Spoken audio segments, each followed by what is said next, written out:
The checkout form required a signature from the outgoing ranger, a signature from the district asset coordinator, and a final meter reading from the station's propane supply line. The propane reading was the part that stopped me on my first morning there, before anything else had happened, before I had any reason to be stopped by anything. The form I had been given at the district office showed a previous reading of 212 gallons, recorded by the ranger who had preceded me on the decommissioning assignment. His name was on the forms. Paul Edereth and I had worked alongside him briefly 4 years prior, long enough to remember him specifically, a lean, deliberate man in his late 40s with a narrow face and the kind of careful posture that people develop after years of bending to read ground-level detail, slightly forward at the shoulders as though perpetually in the middle of examining something. He had left the Forest Service the previous spring under circumstances I understood to be personal, something involving a parent's declining health in another state. I remembered him as someone who finished things. The reading he had recorded was 212 gallons. When I checked the gauge on my first morning, the reading was 212 gallons. That is not, on its own, a remarkable thing. Propane gauges in remote stations can read consistently across weeks if the station is unoccupied and no draw is occurring. The station had been unoccupied since Paul left it 7 weeks prior. 7 weeks of no use should produce no draw and therefore a consistent gauge reading. What produced the first small irregularity in my thinking was not the reading itself, but the date. Paul had recorded his reading on a Thursday in early September.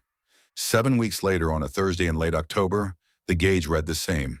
What I was looking at was either confirmation that no propane had been consumed in 7 weeks, which was consistent with an unoccupied station, or confirmation that something else was happening with the gauge, which I had no evidence for. I noted the reading in my intake form and moved on. The Willamette station sits at 4,600 feet on the eastern margin of the Willamette National Forest, in a section of the Oregon Cascades that transitions from the dense Douglas fir forest of the western slopes into the more open ponderosa pine and high lava plateau country of the eastern side. It is not a fire lookout in the classic elevated tower sense. It is a ground-level structure, a prefabricated ranger station established in the early 1970s to support a patrol zone that covered roughly 80 square miles of mixed-use forest and wilderness buffer. The station had been operational for 51 years by the time I arrived to close it. The decision to decommission it had been made at the regional level 2 years prior, following a restructuring of the Eastern District's patrol zones that made the station's location redundant to a newer facility 12 miles north. The closure had been on the operational calendar for those 2 years, assigned to various rangers at various points, and had not been completed. I knew that the closure had been assigned and not completed twice before, because it was in the assignment briefing I had received from the district supervisor, a woman named Carla Venn. She had been with the district for 14 years and delivered operational briefings with the thoroughness of someone who has learned that clarity is a form of protection for the people she sends into the field.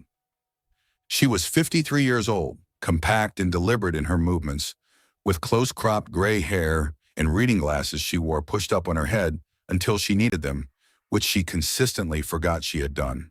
I had worked under her for 2 years and had come to trust her judgment in the way you trust the judgment of someone who has demonstrated it under conditions that would test it. She told me that the previous 2 closure assignments had been concluded early. She told me this plainly. The first ranger assigned, whose name she did not give me, had departed the station after 4 days of a planned 10-day assignment citing personal illness. The second ranger assigned was Paul Edereth, who had completed 6 of his 10 days before departing. I asked whether there had been problems at the station during those assignments. Carla said the reported reasons for early departure were personal in both cases. The word reported was doing something in that sentence. I let it sit there. She told me the decommissioning work itself was procedurally straightforward. A full inventory of district assets, equipment, furnishings, structural fixtures, utility connections, documentation of the physical condition of the structure and outbuildings, transfer or disposal of consumable supplies per the district's asset protocol, and the physical log, a paper record the Willamette station had maintained continuously since 1973, supplementing the electronic records that came later with a handwritten daily entry covering weather, patrol activity, wildlife observations, maintenance events, and visitor contacts. That physical log needed to be inventoried, packaged, and transferred to the regional archive. Then the checkout form, propane reading, 2 signatures. I asked whether there were aspects of the station or the zone I should be aware of before arriving. This is a standard question I ask before any extended solo posting. It covers everything from known wildlife hazards to access issues to infrastructure quirks, the category of information that doesn't make it into the standard briefing, but that you collect from people who've been in a place before. Carla was quiet for a moment. That was not her standard processing pause. Then she said, "The station is structurally sound. The access road is in reasonable condition for the season. The patrol zone is inactive." She covered those 3 things precisely and did not offer anything in the 4th category, which is the category I had been asking about. And I noticed the gap and decided not to press it further in that conversation. She had given me the materials. The materials would have to cover it. She expected the work to take 8 to 10 days. She would check in on day 3 and day 6. I want to note in retrospect that Carla Ben is a thorough briefer who has never in my experience of her omitted operationally relevant information without a reason. The reason in this case was not that she didn't know what to tell me. It was that she had decided that telling would create a different kind of problem than the not telling. People who manage difficult operational situations develop that calculus. I understand it now more than I did then. I am not certain I agree with it. I drove to the station on a Wednesday in late October. The road from the highway to the station is 11 miles of unpaved forest road, passable in dry conditions, and unreliable above the 3,000-foot mark after heavy rain. The forecast for my assignment window was dry with a possibility of early snow. Above 5,000 feet in the final few days, the Cascades in late October will do that without much warning, and the eastern side of the range loses its shoulder season faster than the western side. I had planned my consumables and fuel accordingly. The eastern Cascade Plateau country has a character worth describing, because the character of a place is part of the context for everything that happens in it. The western slopes of the Oregon Cascades are what most people picture when they think of Pacific Northwest forest, dense, dark, wet, the ground layered in fern and oxalis, the air holding moisture visibly. The eastern side is a different country. The transition happens within a few miles of elevation change. The Douglas fir thins and gives way to ponderosa pine, which is a more open tree, growing in a way that allows light to reach the ground and produces a forest floor of bunchgrass and pumice rather than the dense duff of the west side. The volcanic geology of the Cascades is more visible there. Lava flows from Holocene eruptions that produced a landscape of tilted rock fields and cinder cones and tube caves, all of it covered in a thin skin of soil that the ponderosa have found sufficient, and most other things have not. The station sits at the edge of a plateau formed by one of those lava flows. Below the plateau's east-facing rim, the land drops into a canyon that holds one of the smaller tributaries of the upper Deschutes system. Above the station, the ponderosa give way to a mix of lodgepole pine and open pumice flat, and above that, the high volcanic peaks. South Sister, broken top visible on clear days as a permanent background, snow-capped in October, their profiles clean against the blue. It is not a threatening landscape. It is open. You can see a long distance in most directions. That quality of visibility is something you notice and rely on, and the reliance makes the interior of the station, which you cannot see through, feel different in proportion. The 11-mile road to the station had been gated at the highway junction since the decommissioning decision. When I reached the gate on that Wednesday afternoon, it was unlocked. The hasp was open. The arm was in the up position. I stopped the truck and got out and looked at it. There were no other vehicle tracks in the dust beyond the gate, no fresh tire marks, no indication of recent traffic. The gate might have been left unsecured by Paul Atteras 7 weeks prior, and it was possible that no one had checked it since his departure. 7 weeks of no oversight was operationally plausible for a decommissioned facility on a low-priority road. I noted it in my field notebook, drove through, lowered the arm behind me, and engaged the hasp without locking it, since I would need to drive out again in 10 days. It was a small thing. I include it because it was the first small thing, and small things in a sequence eventually become the sequence. The interior of the main building was clean in the particular way of a space that has not been lived in for some time. A settled stillness, dust on the horizontal surfaces in an even layer, the smell of a structure closed against weather for weeks. The furnishings were spare and functional, a work desk along the north wall, a radio cabinet stripped of its active components, two bunk frames with mattresses, a kitchen area with a propane range, and a small refrigerator unplugged and left open. A wood stove in the southeast corner with a cord of wood stacked beside it. On the desk, a logbook binder, thick, the spine worn to softness. Everything in the station was exactly where it should have been. Everything was accounted for in the preliminary asset list I had been given. Everything was unremarkable. I spent my first afternoon doing the preliminary walkthrough and taking photographs for the condition documentation.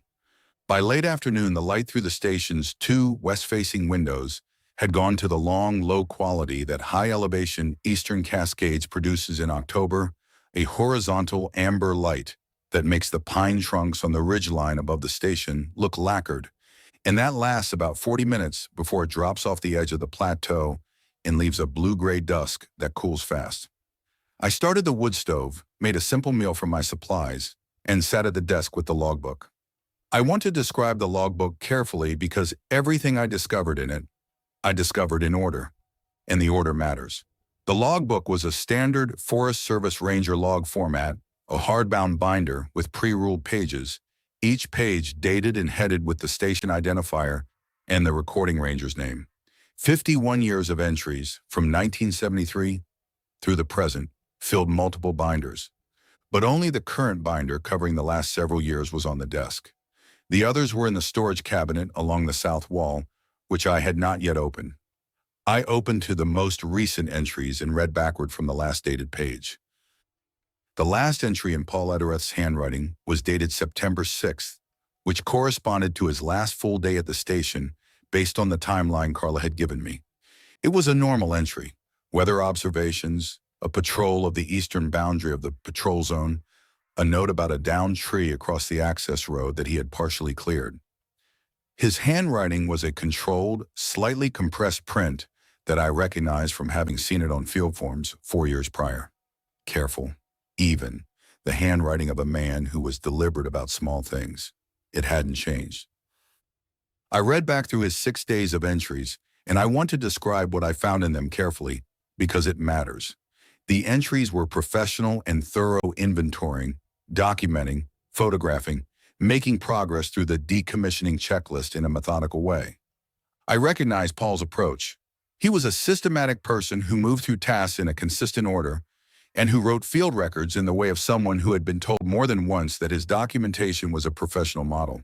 His entries from his first 3 days had that quality fully, each section of the decommissioning work described with care, weather observations bracketing each entry, the daily record of a competent person confident in what they were doing.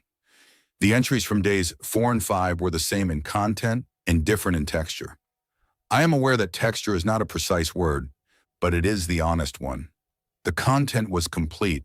The observations were present. But something in how the sentences were built had changed a compression that was not efficiency, a narrowing of what he was choosing to include. He was no longer describing what he noticed in passing alongside what he documented. He was describing only what he had decided to write down.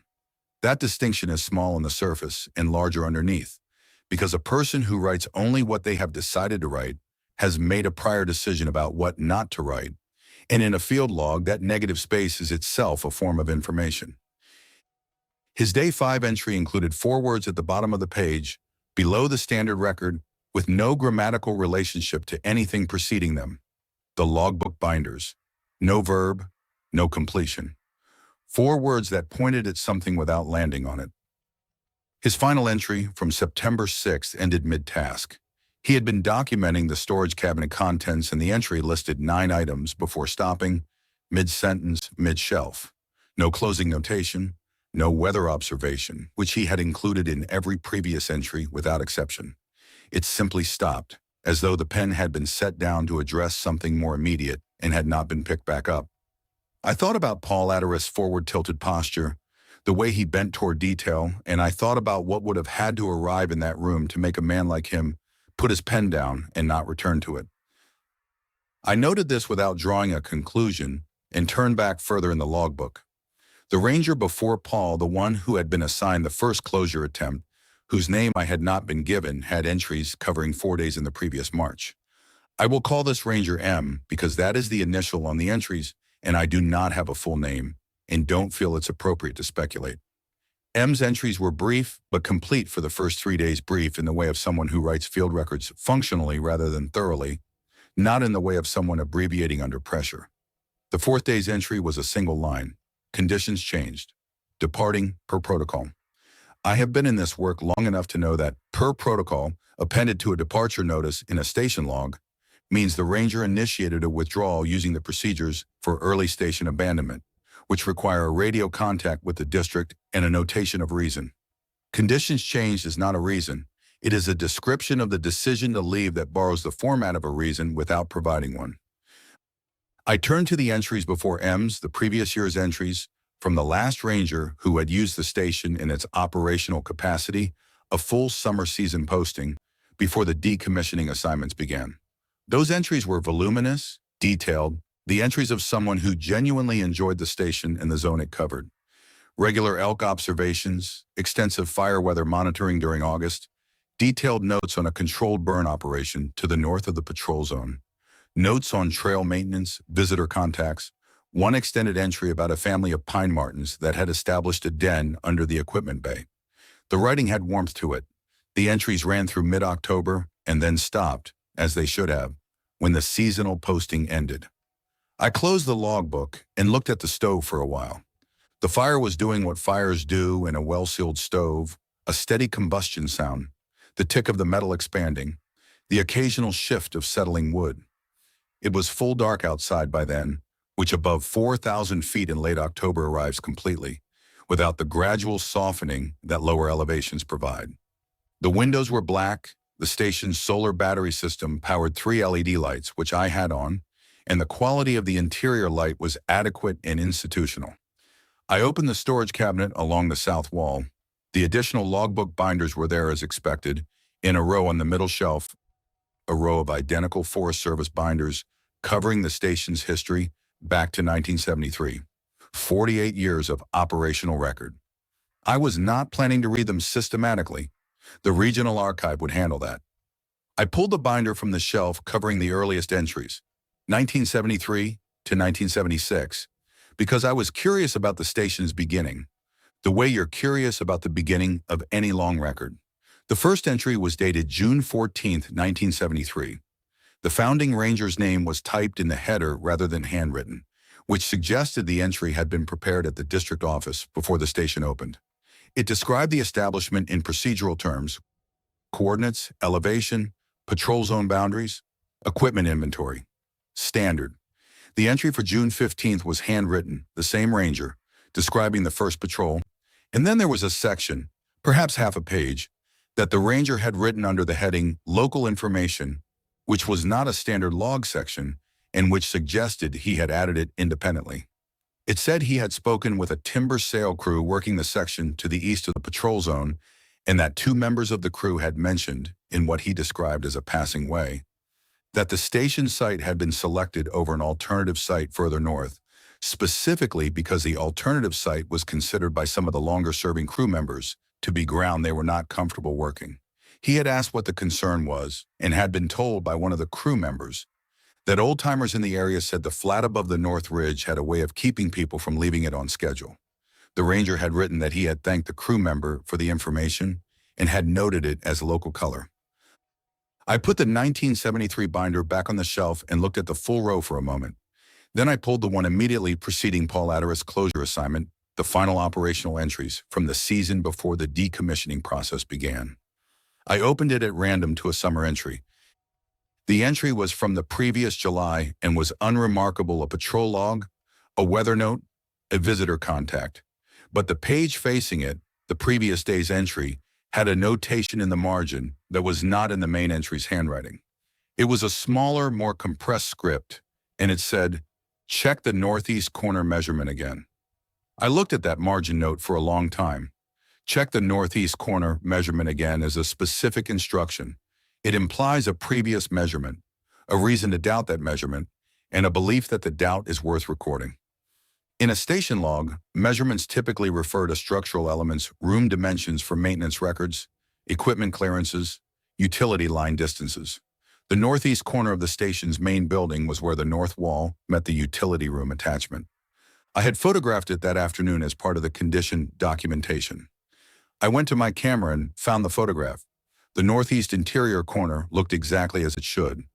Two walls meeting at a right angle, the ceiling junction clean, a utility line entry plate on the north wall.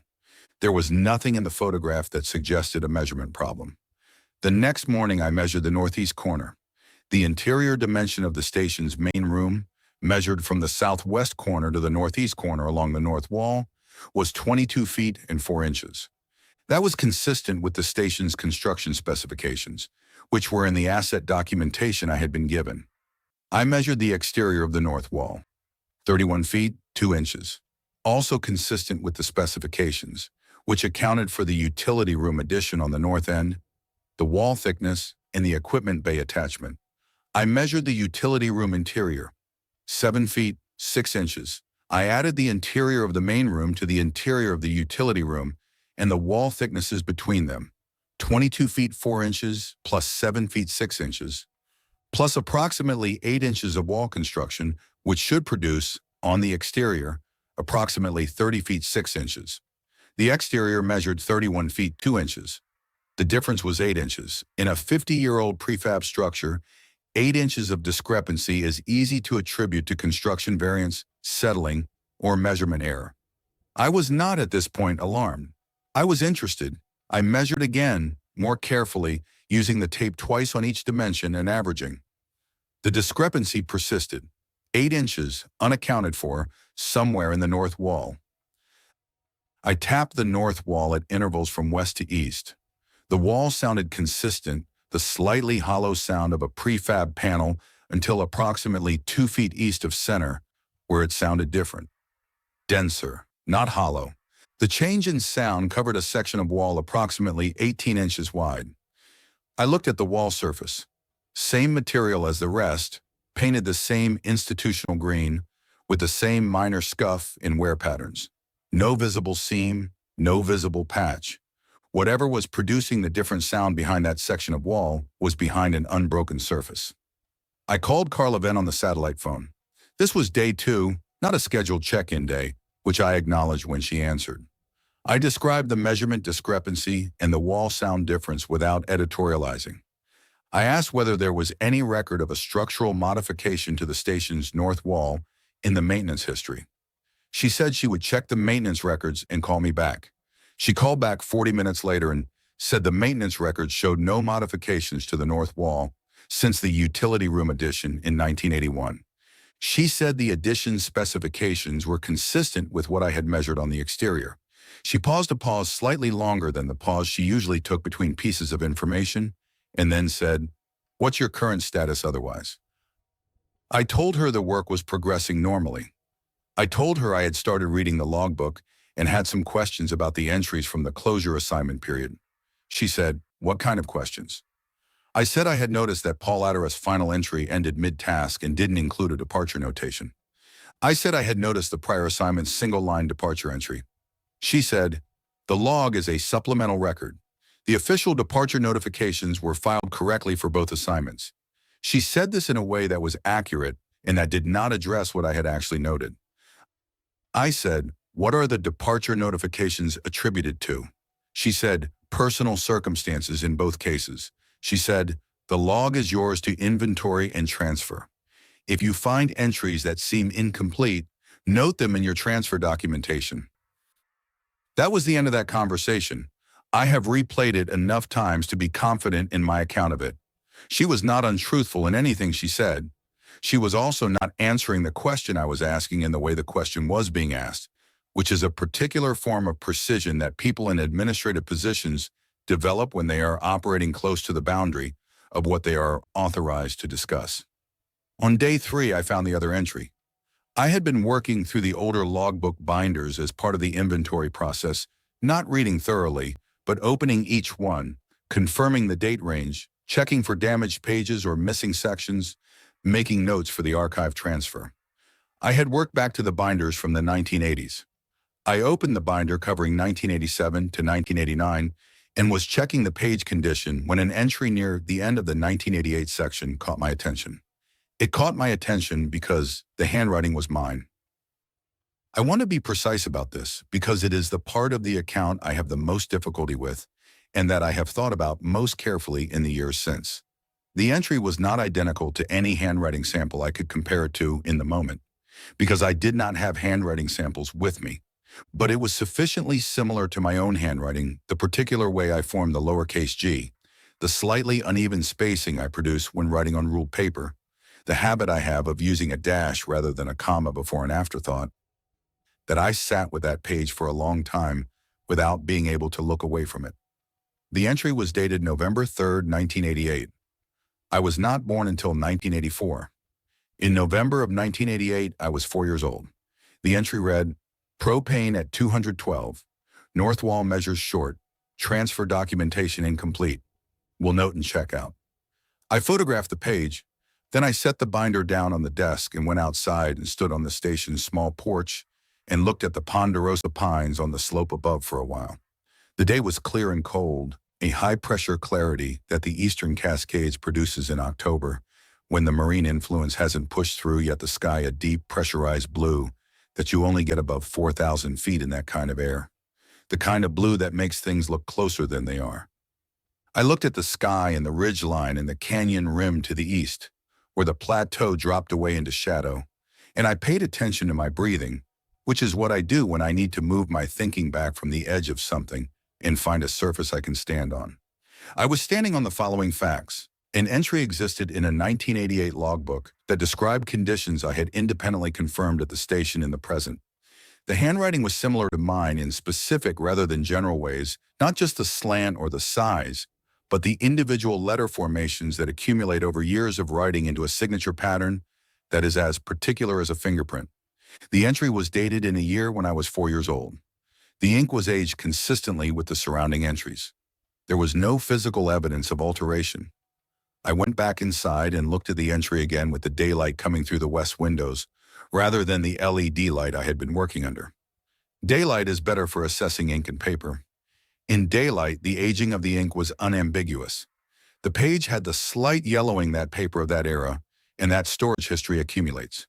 The entry was part of the 1988 binder in every material sense.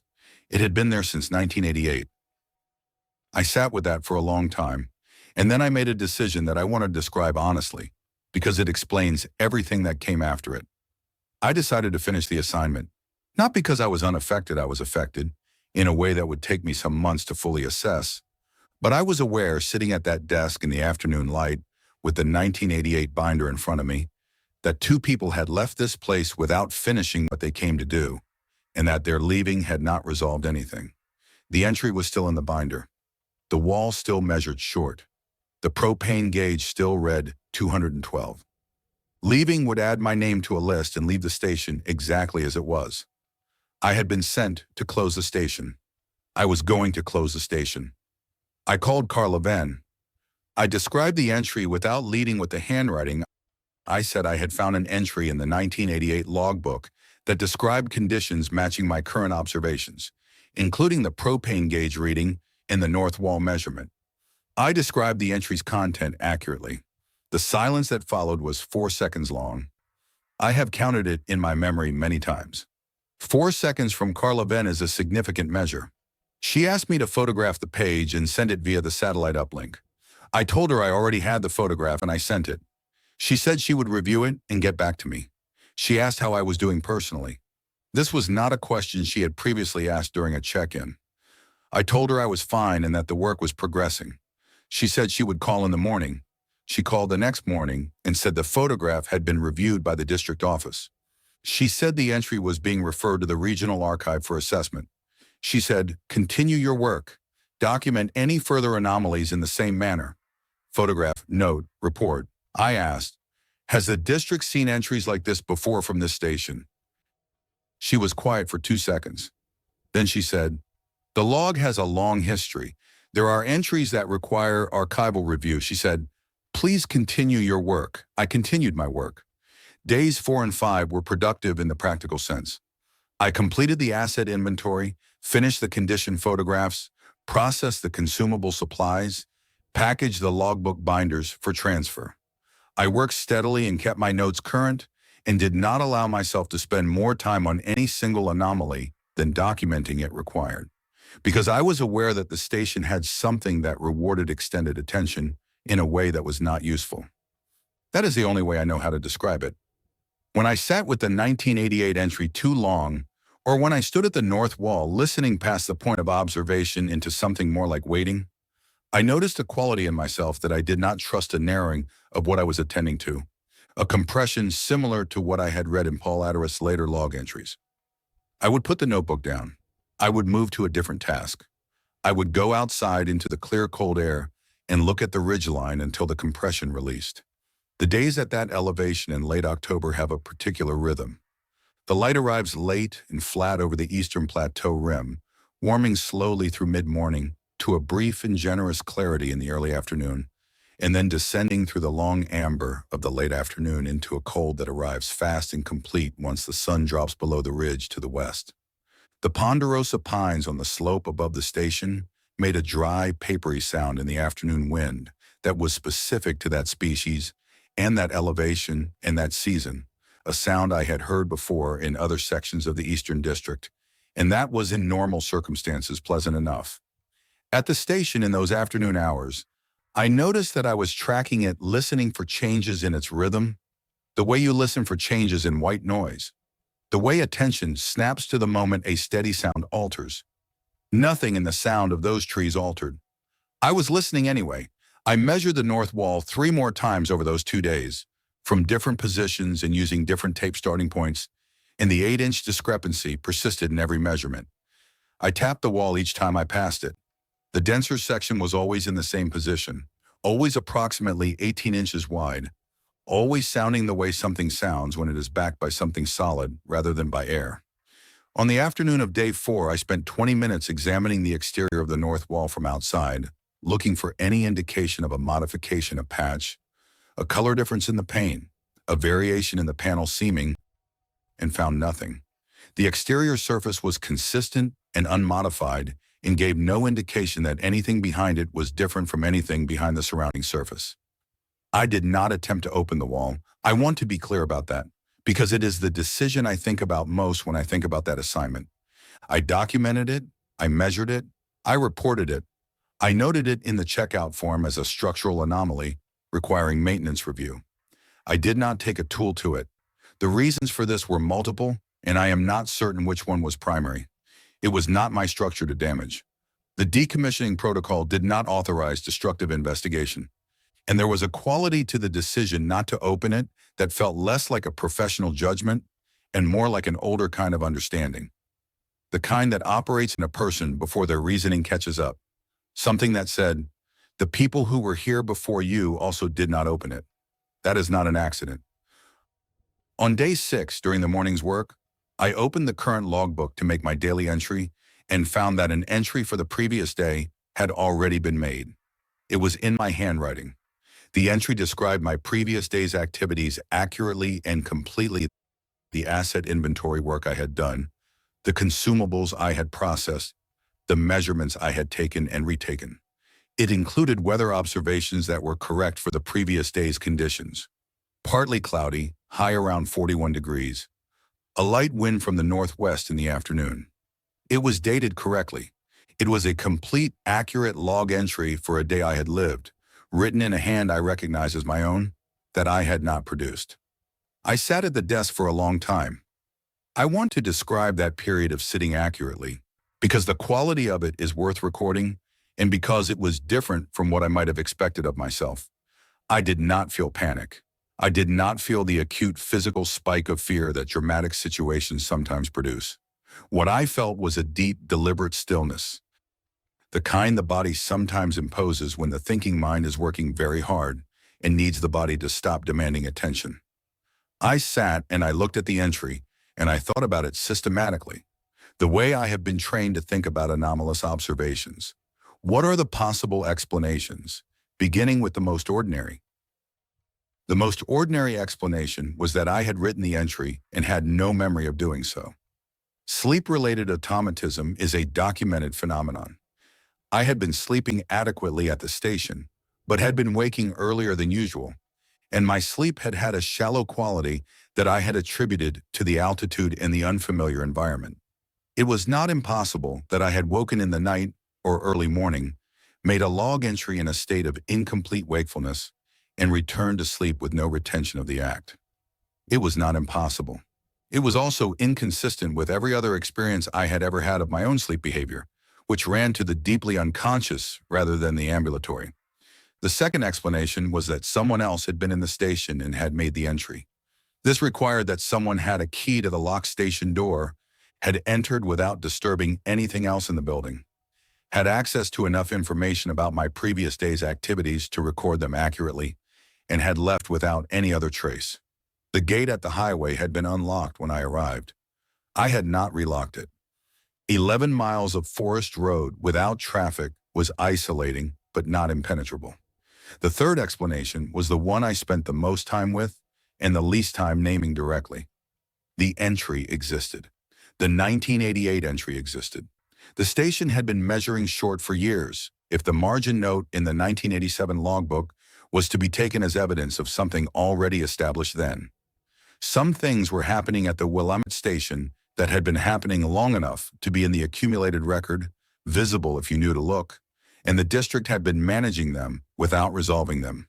The third explanation was that the station was doing something to the record that I did not have a framework for, and that the framework's absence was not a flaw in my understanding, but a property of the thing itself. I made my Day 6 entry on the following page, noting that the previous day's entry had been present when I opened the log and that I had not made it. I documented it as an anomaly in the same category as the 1988 entry. Then I called Carla Venn without waiting for the scheduled check-in time. She answered on the second ring, which told me she had been expecting a call. I described what I had found.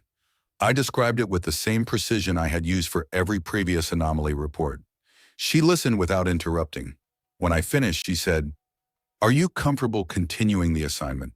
I said yes, and I meant it, which surprised me a little when I heard myself say it. I was not comfortable in the ordinary sense, but I was not prepared to leave a task unfinished, and I was aware in a way I had not been at the beginning of the assignment, that the people who had left this task unfinished before me had done so for reasons that were not personal illness or personal circumstances, and that their leaving had not resolved anything. The log entry that matched my handwriting from 1988 was still in the binder on the shelf. The 8 inches in the north wall were still there. The station still needed to be closed. Carla said, "I want you to know that your reports have been thorough and that they are being taken seriously at the district level." I asked, "What does seriously mean in this context?" She said, "It means they are not being set aside." I asked, "Have previous rangers from this station reported similar anomalies?" She said, "The historical logs are being reviewed." Neither of those answers was the answer to the question I had asked. I am giving them here accurately because the gap between the question and the answer is itself information. She confirmed by saying they are not being set aside, that a category existed for these reports, a place where they went, a person or office that received them. She confirmed by saying historical logs are being reviewed, that the anomalies I had reported were not new to the institution in kind, only new in their most recent instance. She was giving me the edges of something without giving me the thing itself, and she was doing it in a way that was professionally defensible. And I understood that she was doing it, and she understood that I understood, and we finished the call on that mutual understanding without naming it. I finished the assignment in 8 days. I completed the decommissioning checklist in full. I transferred the logbook binders to the regional archive packaging. I completed the asset inventory. I closed the utility connections. Before I made my final log entry, I sat with the current logbook and read it from my first entry to the present. 8 days of entries, 7 of which I had made, and one of which I had not. The entry I had not made was accurate, detailed, and indistinguishable from the ones I had. If you read the logbook without knowing, you would read straight through without finding the seam. There was no seam. That was in some ways the most unsettling characteristic of it. Not that the entry existed, but that it fit. I made my final entry. I wrote carefully, which is how I always write in official records. And I was aware of my handwriting in a way I had not previously been aware of it. Each letter as a physical act, a choice, something that could be compared. I noted the date, the weather, the completion of the decommissioning work. I noted the propane gauge at 212 gallons, which it had read at every measurement across 8 days of occupancy, during which propane should have been consumed. I noted the wall. I noted the 2 anomalous log entries and their dates. I noted that the station's propane gauge had read 212 gallons at every reading during my 8-day assignment, which over 8 days of wood stove use and propane range cooking should have represented a measurable draw on the supply, and had not. I wrote, "This station has been closed to my knowledge and satisfaction." I do not know what that last phrase means exactly in context. I wrote it anyway, because it was true in the ways it was true, and untrue in the ways it was untrue, and I wanted the record to carry both. I signed the checkout form. I walked through the station one more time with the door open, looking at each element in the clear October light coming through the west windows. The work desk with its cleared surface, the bare bunk frames, the stripped radio cabinet, the wood stove cold now, the cord of firewood beside it that I had barely touched, because the station's wood stove had used less wood than a comparable stove and a comparable structure should have required to maintain the same interior temperature, and I had noted this in my inventory without finding a structural explanation. The logbook binder on the desk, the south wall cabinet with its row of archive binders, all packaged now for a transfer. The north wall. I tapped it once more with 2 knuckles before I walked out. The sound it returned was not hollow. I stood in the doorway for a moment after that. Then I pulled the door closed and locked it and noted the time on my checkout form. I walked to my truck and sat in it for a few minutes, writing in my field notebook about the quality of the light that morning. The particular clarity of late October above 4,000 feet on the eastern slope. I wrote, "The station looks smaller from outside than it measures from inside." I meant this practically. The exterior dimensions did not fully account for the interior layout, but I also meant it in a less precise way that I will leave as written rather than expand. I drove the 11 miles to the highway. The gate was in the up position when I reached it. I stopped and locked it on my way out, which I had not done on my way in. I noted the time. I turned north on the highway and did not look back. Carla then called me 3 days after my return. She said the logbook binders had arrived at the regional archive and were in the assessment queue. She said the checkout form was complete and the decommissioning was officially recorded as concluded. She said, "Good work." She said it in the way she said it when she meant it. I asked whether the structural anomaly in the north wall had been referred to a maintenance assessment. She said it had been noted in the record. I asked whether anyone was going back to the station. She said the station was decommissioned. The structure would be assessed for removal or repurposing on a timeline determined by the regional office. I asked, when the structure is assessed, will the north wall be examined? She said, that would be part of a structural assessment. Yes, I said. I'd like to be notified when that happens. She said she would note my interest. There was a pause in the conversation longer than our pauses usually ran, and in that pause I made a decision about whether to ask the question I had been building towards since the assignment.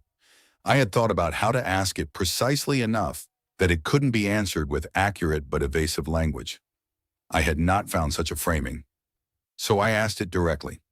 Has anyone at the district level looked at the 1988 log entry and the Day 5 pre-written entry together and reached a conclusion about what the station is doing? 4 seconds, she said. The archive assessment will include the anomalous entries. She said, I want you to know that your conduct during that assignment was exemplary and that your documentation was thorough. She said these things without answering the question. She said them in a way that acknowledged she was not answering the question. I said, did Paul Addereth find the 1988 entry? She said, I can't discuss another ranger's assignment. I said, "That's not a denial." She said, "No, it's not." And then she said, "Take care of yourself." And she ended the call.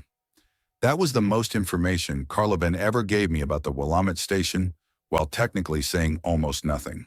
She confirmed by not denying that Paul Addereth had found the 1988 entry. She confirmed by saying exemplary conduct, that she had expected the assignment to be harder than I had made it look, that the standard result was not completion. She confirmed by saying the archive assessment will include that the entries were being taken somewhere rather than dismissed, that someone above her had decided they belonged in a category of things warranting ongoing attention. I have not been notified of any structural assessment. The station has not, to my knowledge, been assessed for removal or repurposing. I have checked the regional project database twice and found no active project record for the Willamette station site. It is listed as decommissioned, which is accurate. It is listed as pending disposition assessment, which has been its status since I closed it.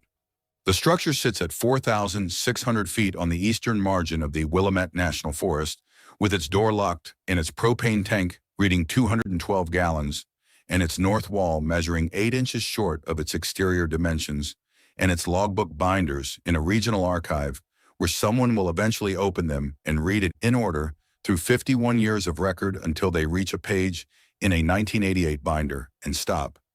I tried to contact Paul Addereth twice in the year after my assignment. He had left the Forest Service and his contact information in the district's personnel system was no longer current. A mutual colleague told me he was doing well, living in a different state, working in a different field entirely. She said he seemed fine.